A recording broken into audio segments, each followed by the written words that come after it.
everyone. Welcome back to Citywide Bytes. My next guest is well known in the world of film, and now he's used those skills to create his debut novel, Shadow of the Eternal Watcher.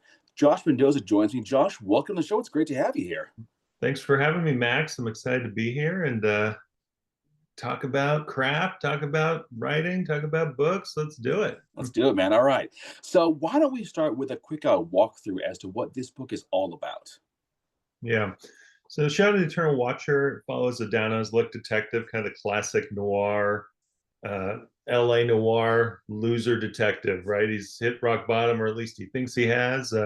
Might find a way to get him a little lower in this book, but what I think's fun about it is that as the book goes on, you start to realize that he's not actually in a noir. Well, he is in a noir, LA noir detective story, but it's actually a science fiction multiversal story. So part of the fun of this book to me was the mystery is also that he's in a sci-fi book. So it's just a lot of fun. It's an action adventure mystery thriller that is a page turner that keeps you guessing till the end. And I love that that you are blending like the noir story with like the multiversal sci-fi story. Mm-hmm. Um, what inspired this idea? Yeah, honestly, I like to do genre mashups. I mean, all my stories are genre mashups. Got a lot of scripts floating around out there that are genre mashups. In my movie that you mentioned at the top, What Still Remains, that came out a few years back. I mean, that's you look at it, you're like, oh, it's a post-apocalyptic zombie movie. Okay, well, it's not actually a zombie movie, but it's actually more of a family melodrama wrapped up in apocalyptic clothing. So I like to do kind of bend expectations. So I had this idea. We were actually in post on that movie and I had an idea. I'm like, okay, what if I did like this LA noir detective story? Because I love those movies. I love those books. I grew up on those. And more so, I grew up on sci-fi. So I just started, I was also thinking about this big space opera.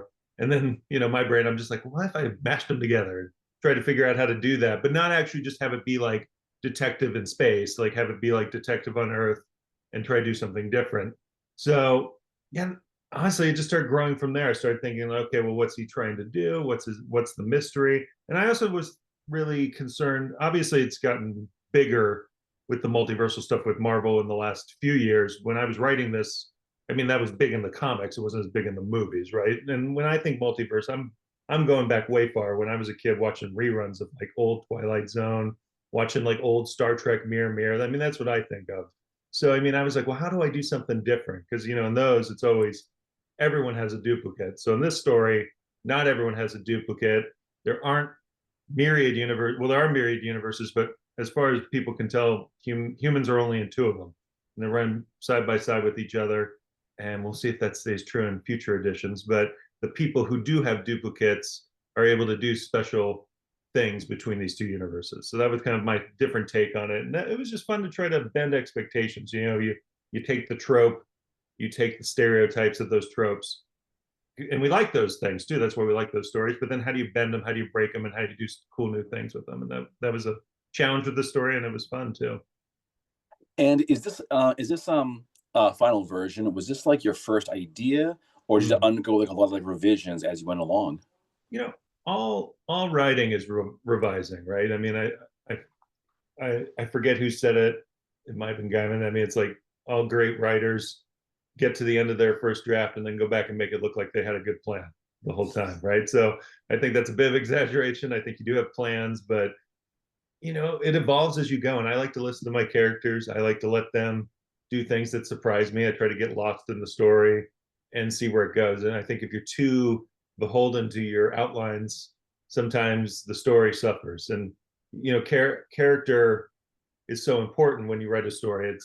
I mean, that's the main driving force. And if you're only concerned about your mystery, about your plot, it's like, well, I don't know if he'd necessarily do this thing, but I really need him to be over there, so I'm just going to do it. I mean, that jumps out to a reader or a viewer like a sore thumb because they're like, well, you lost me, right? So, I mean, that's always the challenge with these things is where making sure you're living in, even if it's a crazy science fiction world, living in the reality, living in the minutia of that world, and why are these people making these decisions, and what's driving them forward, and what's driving their relationships. They're not just puppets, right? They have to be living within this universe. So that's always the challenge and the fun of it. So it definitely changes as you go.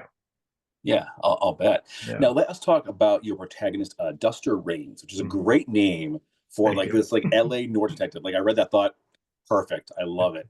He's having visions of these like alternate realities. He's gaining the ability to bend like space time to do all kinds of crazy stuff. He's hunted by the government as he's drawn into this like missing persons case. So clearly, Dustin's not having a great day. Um, how does this down on his luck detective kind of adapt to this new crazy world or worlds he's kind of part of? Well, the thing I like about Duster or Reigns, he doesn't like being called Duster, but I Oh, don't okay, Reigns it is. I know. like that Yeah, even no, better. no, but the thing that's just a joke and a running joke in the book. But thing I like about him is that he's a survivor, right? And when he gets knocked down, he doesn't just lay down and say, "Oh, I guess this is the new end." He drags himself back up, and he doesn't necessarily always do the best things when he gets back up, but he keeps trying to move forward. And I think he wants to be a better version of himself, and that kind of drives him forward. And part of the story is seeing if he succeeds or fails at that too. And I think that's what's kind of cool about doing the multiverse too, is doppelgangers, they've been around forever, but this idea of like, what's inside me, what are my demons? So like literally having a duplicate who's doing a better job but also kind of evil too. Like you're like, well, who's the good guy, who's the bad guy, and where do I fit into all this, and what do I want to be doing? And I think those are interesting questions for a character to explore within the plot, that's action and fun and driving it forward as well. Yeah, yeah, and I really like the idea for Reigns' doppelganger, how he's yeah maybe a bad guy, but he's also like more successful and better at his job Yeah. than the actual guy is. So it's like, wait, who's the hero here? Yeah, and I mean and like I said before, I mean he has his own motivations. I think that's why a lot of people like villains when they watch these different movies and read different books, is because a lot of times the villain like is complicated but has like a clear mission, and I think people relate to that. So I mean, when I try to write good guys, I try to write them with layers as well, because I think sometimes it's really easy to fall into those tropes that we mentioned before, where the good guy just wants to save the day and that's the mission and let's go. How do I get there? And you throw obstacles in their way, but they're always just moving towards that goal. And I don't think most people are like that, right? I think we like our heroes, but that's why sometimes the villains are more interesting and you dig into those more. And I think when you have heroes who are a little more complex like we are, it makes for a better story and more interesting story. Oh yeah, definitely. Like it's never good, especially when you have like this like multiverse story where the villain is this very cookie cutter. I'm the evil version of you. Ha ha Yeah. ha. It's like okay, well that's really basic. Yeah, and I mean, that's always that's always the struggle with anything, right? Is just finding how to get beyond basic, how to get beyond how to tell something new. Because I mean, everything has been told, but it has been Mm. told in different ways. And sometimes people hear that and I think they get discouraged, but I think it's just like every time I see something that surprises me, I'm like, oh, that was cool, right? And like when you get into stories too, like I'm the worst person to watch a movie with, right? Because I'm 10 minutes in, and I'm like, oh, this is gonna. I keep my mouth shut because I'm like, well, this is gonna happen, and oh, they're doing that because this is gonna happen, and I'm right 90% of the time. So when someone like surprises me, I'm like, oh wow, that was really really smart. You know, I was just talking about this the other day, but when I was first watching The Mist, the movie, the Mm-hmm. ending surprised me. The ending Yeah, definitely threw me. I thought, oh, that's also horrible, but yeah, didn't see it coming. Well mm-hmm. done. So Yeah, it's exactly. And I remember seeing that when I was a kid, and I those are the stories that always made me pay attention, right? And I mentioned Twilight Zone at the beginning. I mean, Twilight Zone is the king of that. mhm. In every episode, you're like, oh, it's this. And you're like, oh, it was actually this all the time. Yeah, Some of them are yeah, cheesy, but most of them are brilliant. And that's why that show has stood the test of time. And they try to remake exactly. it now, and it's hard, right? Because those were just clever, cool ideas. Definitely. All right. As mentioned earlier, you are also a filmmaker, a writer, Mm-hmm. producer, director. Going from the world of like script writing to novel writing, two very different things. Yeah. What you find were some of the challenges, what were the things that you found kind of like coincided between the two types? Yeah, well, when I first started writing, I wanted to be a novelist. So this was kind of getting back to my roots. I kind of took a detour into screenwriting and really dove into that. With the script, I mean, we mentioned outlining earlier. I mean, the plan is so important with the script, right? You're like, you only have so many pages. A movie's 120 minutes or less. A script is 90 to 120 pages. And really, if it's a 120-page script, I mean, if you're not famous, you're probably not getting it read. So I mean, they're short things. You have description, but it's pithy. It has to move. You have to paint pictures, and it's go go go. So with a book, you're like, oh, well, I'm gonna have all this space. I have all these extra words, but that can be a trap too. So, I mean, I think the balance for me and the what informed the book was going back and parsing down, what do I need, what don't I need. I mean, when I think about scenes and chapters, I'm always like, well, what's my in, what's my out, and what are my characters doing, and why do we care, and why do they care? And if I can't answer all those questions, it probably doesn't need to be in there. And sometimes I'm always surprised too when you go and you're like, oh man, I love all this stuff in here, but people are reading it, they're getting lost here in this moment. So you delete a bunch of stuff and you put like two things that don't go together, maybe you tweak a little bit, and also it's like that's actually better. Because sometimes the stuff in the middle is making the characters do things, and it's more for you as the writer than it is for the audience, but they can feel that it's there in the subtext. So it's Mhm. that's always a challenge, and it's easier said than done, honestly, because sometimes you cut too much and people are like, what's happening, and you're like, oh well, probably should have deleted those two pages that explained all Yeah.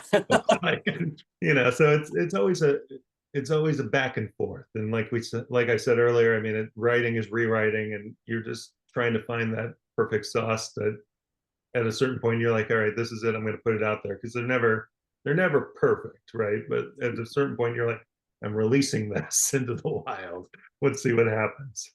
And are you the kind of person that it is easy to say, okay, we're done, no more revisions, out it goes? Yeah, I am a perfectionist. I mean, I definitely, I'm good at like saying, I think this is the version. And then sometimes you're like, was it the version? And you're like, you can't, well, and you do so many edits and so many revisions, and you're just like always catching things too, that when you write too, sometimes you read what you thought you wrote and not actually what you did write. And that's why it's important to get other people to read too. But yeah, I'm content. I'm excited this is out there now. Shadow of the Eternal Watcher. I mean, these things take a long time to come out too, so it's kind of been done a while.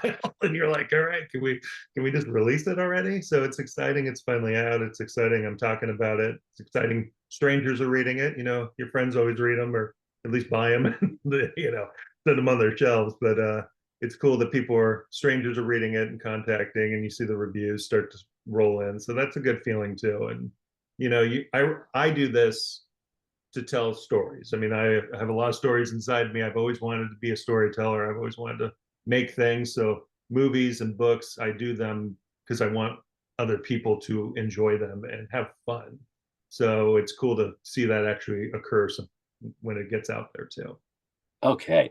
You brought it up, and I just have to ask, how long did it take to write this book before it was, done? Yeah, I mean, I had a version of it within like 6 months, Oh, and I wow. rewrote it for a long time, right? Like a couple years. I mean, you send it out, you get almost, you get no's, and you're like, oh, can I make this better? You have beta readers, you let your writer friends read it, and they give you notes, and you tweak things, and then maybe you set it down, you do something else, and you come back to it, and then when it actually got picked up for publication, I mean, they say, okay, well, here's our notes, and then you go through them, and you can say yes and no, but you're trying to make it better, right? And that's one thing I learned from filmmaking too. You asked earlier. I mean, filmmaking is such a collaboration, right? You can't make a movie by yourself. So I mean, a director is good at a lot of things, but not great at them, right? It's like I've got all these other people who are better at this than me, and here's my vision. Can you help me? So I think when you get into a book, I mean, it can be very solitary. But because even a screenplay, it's like if you're making it, I mean, you're getting notes pretty early on of like, well, we can't actually do that. We don't have enough money, right? And or like this set's like this. Can you rewrite this so we can do that? And so you're changing it even at that stage. With a book, you have more power, right? You're like, if you want to blow up a building, you can do it.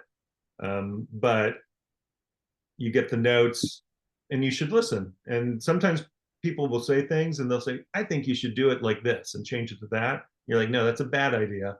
But the note's still valid. They're having a problem with this part of the story. So I need to figure out how to fix that. And you stay true to yourself as a writer and can tweak that from there. Yeah, I think that every writer has their moment where they have to put their foot down and say, "No, Yeah, this has to stay because this is my vision, and I want to keep it." And that can be yeah, hard because you might think, "Well, the editor's been doing this for like 20 years. They know this stuff super well. Maybe I should just do like whatever they say." yeah. And I mean, you can put the same story in front of 10 people, and you're going to get 10 different responses, and that's the Hmm. reality. Doesn't mean it can't be better though. And there are definitely people who are like, I don't know, sci-fi. Why not just write the straight up detective story and do that? And that's not what I wanted to do. And I think that's what makes this unique too. But sometimes people will push back on that. And sometimes you'll make something unique and people are like, it's too unique. Or you make something that's down the line and people are like, I've seen that before. I've read that before. So, you're trying to find that secret sauce that like clicks with enough people. And Hmm. yeah, that's the journey. Exactly. Speaking of journeys, is this gonna? Do you think that the story will find itself being your next film someday? I mean, I love that. I mean, as a filmmaker, you're like, that's the dream, right? I'd love to do like a limited series or a couple movies or something because I'm working on a sequel to this. But you can't write stuff to do like you can't plan it out, right? I mean, you have to put it out there, and you never know what's going to happen. I mean, I've had scripts win awards and get me in rooms with big producers and they never get made. And you're like, that was going to be the thing. And it doesn't happen, right? And then you make something else and it gets you in a different room and you just never know. And you have to keep moving. And I mean, the book for me too was just another outlet for creativity too, and to get things out there. And you always have to be creating and making stuff because you never know where the opportunities are going to come from.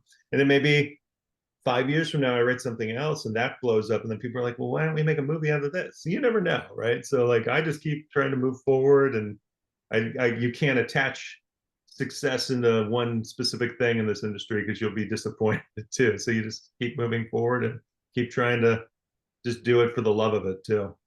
Exactly. Just like try all the things. Yeah, Don't just stop on the one thing. Now, one thing I read about this book, Josh, was that it was featured as one of the best upcoming sci-fi books for 2025 in New Scientist. yeah, that was cool. That's not a small thing. Geez, that's Yeah, really, well, really thank you. big.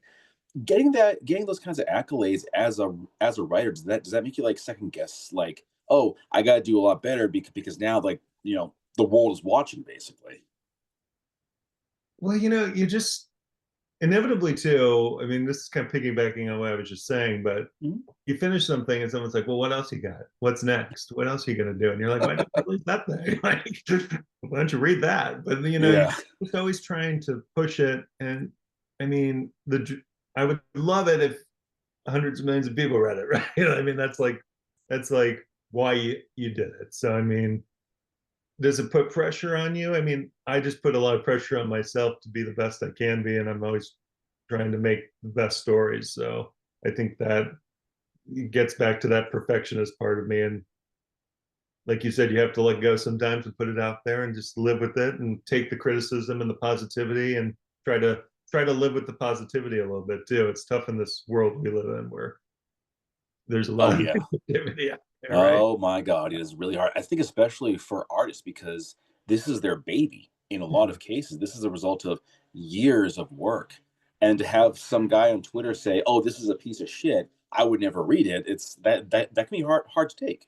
It Yeah, can be you very get used hard. to just ignoring it. I mean, you have to. I mean, it that is hard, but I think, like I said, you got to focus on the people who are telling you what they feel when they love it, and because I think it's human nature to be like, oh, well, of course they love it, but then you see the one bad guy, and you're like, what's that guy who hate it for? But it's Yeah, like grab onto the people who love you and keep them close. I think that's a good advice for life in general, right? exactly. Exactly. All right. Well, Josh, we are coming down to the end of this conversation, but the big question remains, what's next for you? Yeah, well, like I mentioned, I've got a couple scripts bouncing around with my manager that we're trying to make another movie, and I'm working on a sequel to this. And I've kind of been bouncing back and forth because I have this other idea that was actually a script I wrote a long time ago. Usually you go book to script, but I wrote this script. It was actually a short film I made that I then turned into a screenplay that's done really well. And I was just thinking, I think this would be a great one-off horror thriller book. So I'm working on that too. It's kind of got a lot of magical realism, a lot of that smash up that I love. we were talking about your Jaws poster that's behind you. I mean, I always pitch this as a Jaws meets Deliverance with a bear. So it's just fun. It's cool. So I'm just always trying to make new stuff. So I'm working on those and hopefully get those out sooner than later too. I love it. Well, Josh Mendoza, thank you so much for joining me. I really appreciate this. No, thanks, Max. It was fun talking with you. All right. All right, folks. And of course, if you are just listening to this now and you want to check out the book, real easy. You go to Josh Mendoza, mendoza.com. Everything's there.